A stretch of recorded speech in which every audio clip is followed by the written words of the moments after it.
I'm Eddie Conway. I'm here in East Baltimore at a program called Living Classrooms. And I'm here with the director of that program, John Huffington. And we're going to look at this program and see what it does for adults returning from incarceration and other people in the community. And this houses our primary reentry component, which is Project SERVE. SERVE stands for Service, Empowerment, Revitalization, Volunteerism, and Employment. So we do work with reentry. We go behind the fence, usually 3 to 4 months before release, and start working on transitions plans. I have case managers that operate various cognitive programming behind the fence with the guys to help. In other words, you have programs inside the prison system We work in pre-release. Pre-release for people that's getting ready to come out. And what do you do with them before they get here? Well, we try to work, it's cognitive, so we try to work with behavioral, changes as far as, part of it's cognitive, the other part is working with, developing a transition plan. Do they have a housing situation? IDs are a big thing. Making sure they have the birth certificate, Social Security, so that you can go get a Maryland regular ID, and then obviously transition to a driver's license. We also have what we call walk-ins, folks that just show up, that have heard about us, word of mouth, prison grapevine. I know that's a fact because I had somebody come to my office that was looking to get employed, to get the skill set and so on. Right. And I called over here and they said, send him down. Absolutely. Right? We have what's called a rapid attachment to work. The way it's designed is within 1 week of them coming home, they will be earning minimum wage and or better and working a 40-hour work week. So we put them right to work. We want to keep them from even having to go to the street corner or having to look at anything. So we do all the other things that most of the workforce development organizations do, the soft skills, the workshops, all that surround system's there. But the difference is we have the rapid attachment to work. They're some hard workers. And like I said, they work for minimum wage, $8.75 an hour. It's not a lot, but it's something, to help out while we are searching for them this permanent job that they can really use. These men and women, they come through the program. Some just want to work, but they know they get a lot of other skills as they proceed through the program. Soft skills, they learn a lot of the equipment, and sometimes this is the first job that a lot of these guys and women actually had. So it's gratifying to them. They're appreciative for all that we do for them. And as things go on, they forget all about that they're only making $8.75 an hour, because in the long run, it's going to basically land them a sustainable income job because of the skills and the work ethics that they have.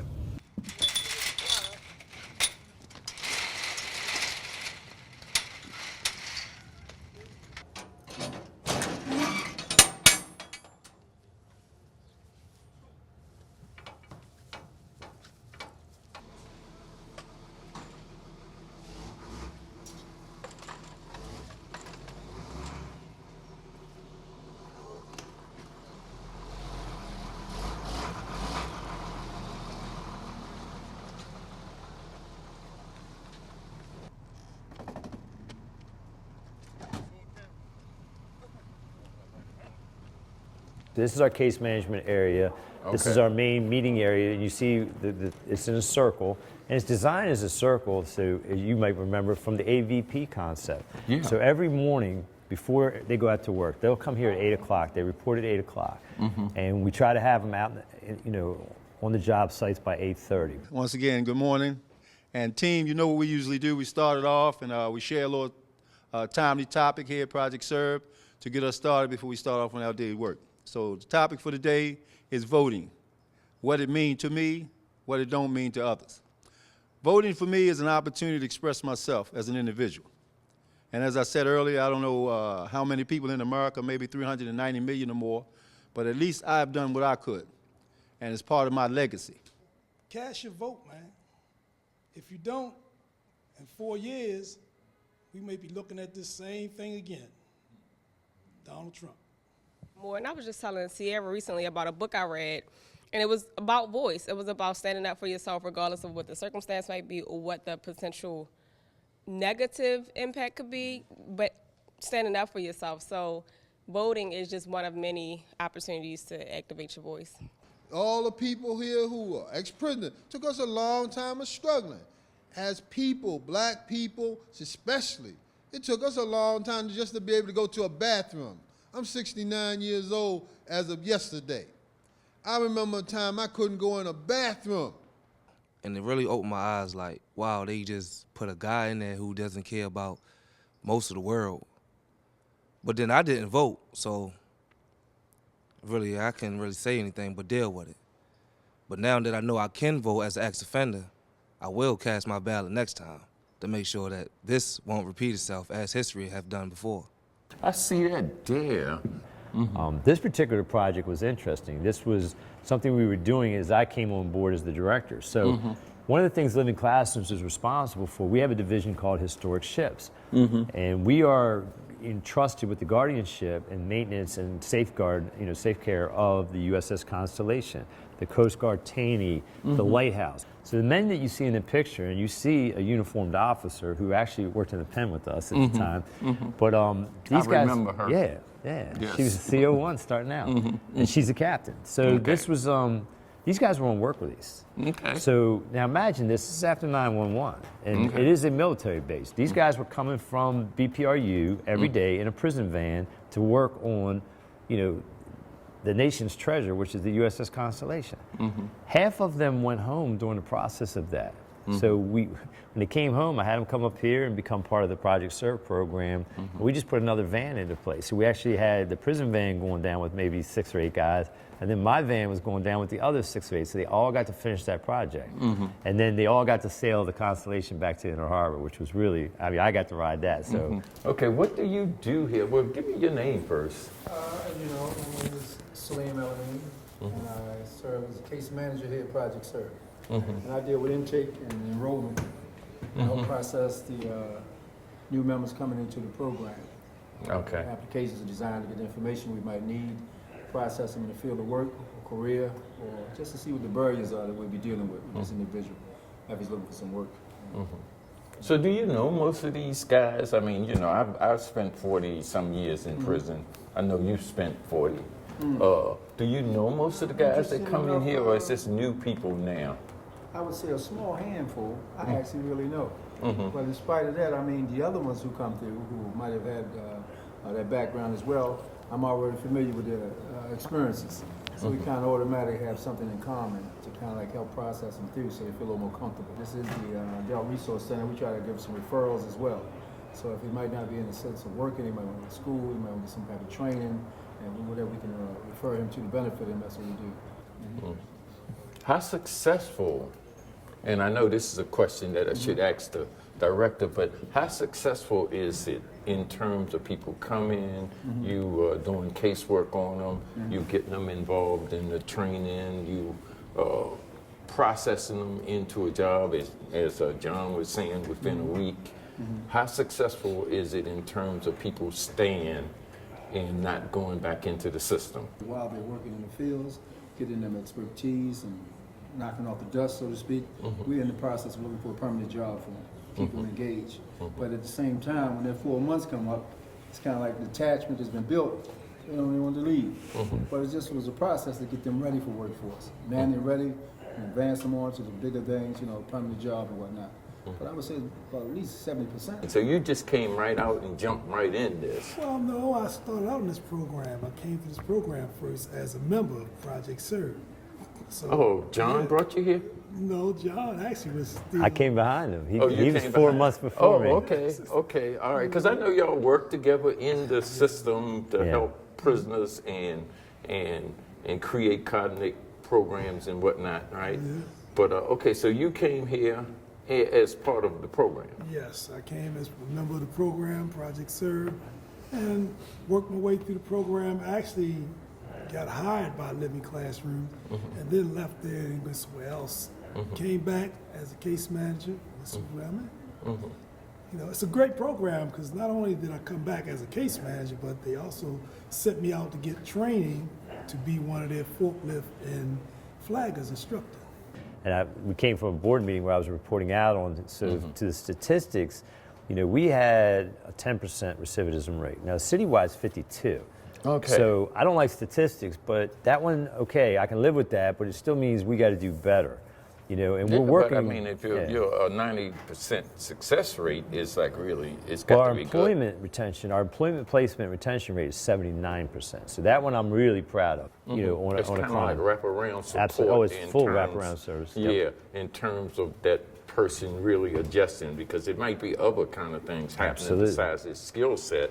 He just might have issues with his family now that he's in return. I think it's an encouraging time, even under other politics of the day. But you know, for the state, I think we can make some things. We can move the needle right now. What's your numbers when you say the job retention is Well, 79%? those numbers come from- recidivism rate is Right. 90%. But I'm saying, what's your intake numbers in terms of, like, say, in a period of 6 months, how many people do you actually see and help? And we were required to serve 175. We served 190.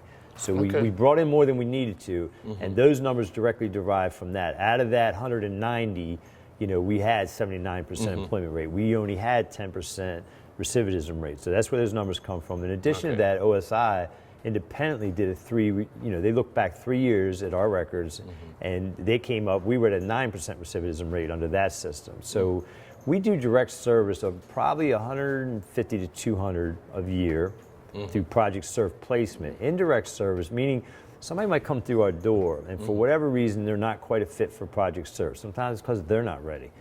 But we don't just let them walk out the door. We still provide the case management. We still use our computer lab. They can come up here, they can job search, they get referrals. So through indirect service, we're probably dealing with between here and then the target investment zone, which is over at the UA house at Fayette Street, we're probably touching another 700 to 800 per year right now. Not a glamorous job, but it's a job. It's a job. It's a program.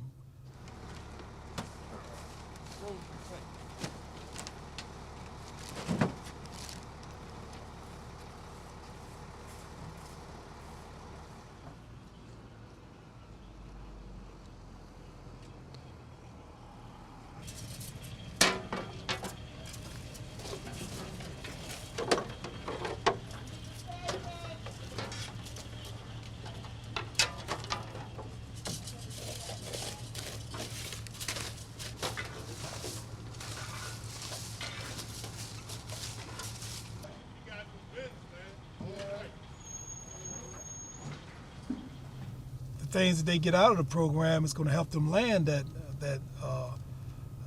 job. And we had a lot of people that went on from this program and doing good things. Some work for the city, some work for construction companies. They work all over. We're just here just to help them and make sure that, you know, we do whatever we can to make their life and their job search a successful one. So hopefully that many of these people on this van right here in the next few months will be those people that I'm talking about. They'll be out there, they'll come back here 3 or 4 months later and just be thanking us for helping them be successful, such as myself, because this is where I started. I started riding right on the back in this van, just like these guys. Now I work for them, live in classrooms, paying back some of the things that was given to me. It's a good feeling, man. It's a real good feeling. And you ask any of these guys, they'll tell you the same thing.